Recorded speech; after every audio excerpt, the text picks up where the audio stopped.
अस्सलाम वालेकुम।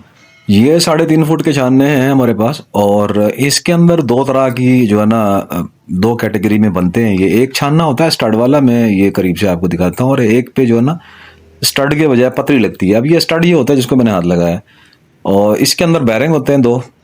एक के अंदर दो बैरिंग होते हैं और ये इस झूले को चलाने के लिए होते हैं। अच्छा, दूसरा जो होता है वो पतरी वाला होता है, ये सामने आपको मैं दिखा रहा हूँ।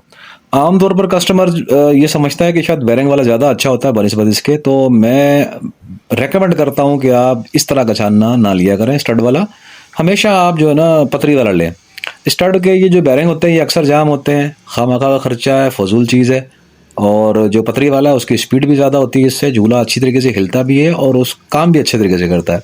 और इसमें क्योंकि धूल मिट्टी का काम है तो अक्सर व बेशतर मिट्टी इसमें चली जाती है और ये जाम हो जाते हैं, फिर बैरिंग चेंज करने का खामखा जो है ना खर्चा होता है।